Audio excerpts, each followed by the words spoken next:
आइए तो हम चलते मलाड पूर्व में, मलाडचा सेठ, जहाँ पर देख सकते हैं। हमारे कैमरामैन को कहेंगे कि गणेश जी की झांकी दिखाई जाए, जो भव्य रूप से गणपति बप्पा आज यहाँ विराजमान है और बड़े ज़ोरों शोरों से इनकी धूमधाम मची हुई है।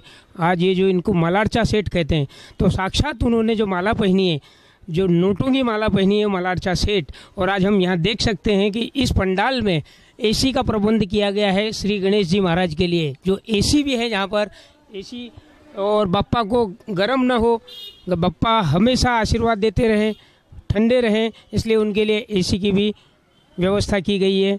और यहाँ पर इस तरीके से गरीबों के लिए जो भोजन का व्यवस्था, जो भंडारा जिसे कहते हैं, आज गरीब भाइयों और बहनों के लिए जो भंडारा किया मलाडचा सेठ जिसे कहते हैं, जिस तरीके से बताया गया कि पंडाल के अंदर एसी की व्यवस्था और गरीबों के लिए भोजन की व्यवस्था और क्या क्या व्यवस्था होती है, उनके अध्यक्ष से ही हम पूछेंगे।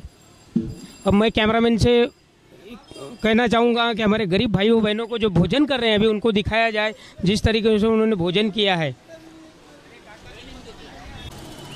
तो आइए तो हम देखते हैं। देखिए, गरीब भाइयों और बहनों के लिए जो मलाडचा सेठ ने जो भोजन, जो भंडारे की व्यवस्था की है, किस तरीके इत्मीनान से यहाँ पर हमारे भाई और बहनों को देख रहे हैं कि इत्मीनान से उस खाने का, भोजन का लाभ ले रहे हैं, प्रसाद का लाभ ले रहे हैं। मलाडचा सेठ जिसे कहते हैं, मलाडचा सेठ की व्यवस्था, उनके कार्यकर्ता देखिए किस तरीके से बढ़िया से वो भोजन को वितरण कर रहे हैं और बहुत सुंदर ढंग से वितरण कर रहे हैं और बहुत बढ़िया व्यवस्था रही है मलाडचा सेठ की मलाड पूर्व में। आइए तो अभी आपने जो भोजन देखा, गरीबों के लिए, जो भाइयों और बहनों के लिए भोजन जिन्होंने करवाया, जो यहाँ के अध्यक्ष हैं, उन्हीं से मिलते हैं, उन्हीं से चल के पूछते हैं कि इसकी व्यवस्था किस तरीके से करते हैं और कितने सालों से ये व्यवस्था करते हैं। ये पिछले कई 33 सालों से करीब भंडारे का आयोजन किया जा रहा है और इसकी हम ज़्यादा से ज़्यादा कोशिश करेंगे कि जो भूखे गरीब और मुंबई में रहने वाले, मुंबई के रहवासी, जिनको 2 वक्त की रोटी भी नसीब नहीं होती है, उनको हम ये अन्नदान का एक जरिया है कि वो भूखे ना सो सके, ना दिन में सो सके, ना रात में सो सके। जैसे शाम के समय में हम वड़ा पाव गरीबों को यहाँ पर वितरण करते हैं और उन्हें वड़ा पाव का एक रात को सोने के लिए उनको एक आधार हो जाता है। जिनके पास कोई नहीं है, जिनके पास छत नहीं है, जिनके पास घर नहीं है, तो वो खाना कहाँ से लाएंगे। ऐसे सहयोगी जन यहाँ मलाड ईस्ट में काफ़ी और भी बहुत सारे मंडल हैं जो इस प्रकार का हमें देखकर और हमारे इस कारोबार को देखकर उन्होंने भी इसको आगे बढ़ाने का जिम्मा उठाया है। तो ऐसे काफ़ी जगह मुंबई में अन्नदान वितरण चल रहा है और मुझसे ज़्यादा हमारे वरिष्ठ हैं, जो हमारे मंडल के उपाध्यक्ष हैं, माननीय श्री नारायण जी थर्ड, वो काफ़ी वर्षों से इसे हैंडल कर रहे हैं। उनसे भी पूछेंगे। तो आज हमने यहाँ सुना है कि इंडिया आज तक की टीम ने आकर देखा कि बप्पा के लिए एक एसी का प्रबंध किया गया है, तो बापा को गर्मी ना हो, बापा उनको आशीर्वाद दे, ठंडे दिमाग से जो इन्होंने आशीर्वाद दे। उन्हीं से पूछते हैं कि एसी की व्यवस्था जो है किस माध्यम से, किस तरीके से, एसी का क्या उनकी सोच थी। ऐसे तो क्या है, जैसे हमारे घर में मेरे खुद के बड़े बड़े फ्लैट्स हैं, बंगलोज हैं, बड़ी बड़ी बिल्डिंगें बन रही है मेरी, तो हर एक को हम प्रावधान देते हैं कि घर में बच्चों को एसी चाहिए। ये तो हम भगवान को क्यों नहीं एसी में रखें और भगवान को क्यों नहीं अच्छे अच्छे कपड़े और अच्छे अच्छे वस्त्र पहनाएं। हम यही सोचते हैं कि हम जैसे रहे वैसे उससे ज़्यादा भगवान को रखें और काफ़ी हद तक हमें ना भगवान के ऊपर ध्यान देना चाहते हैं।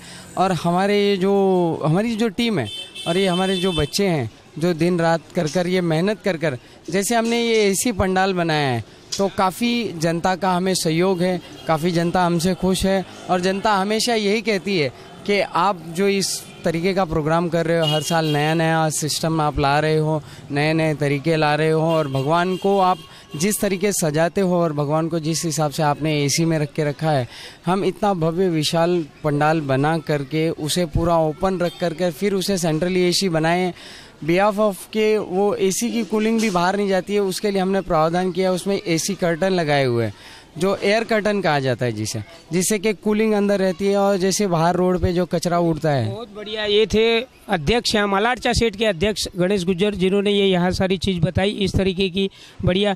और यहाँ पर जो संभालने, जो भंडारे का कार्यभार जो संभालते हैं, वो उपाध्यक्ष नारायण जी से पूछते हैं कि किस तरीके से भंडारे का आयोजन रखते हैं आप। भंडारे का आयोजन तो सभी के सहयोग से होता है, हम सिर्फ एडवाइस देते रहते हैं और काफ़ी वर्षों से 30-35 जैसे हमारे अध्यक्ष महोदय ने कहा कि 30-35 वर्षों से हम करते आए हैं और साफ सुथरा खाना बनता है।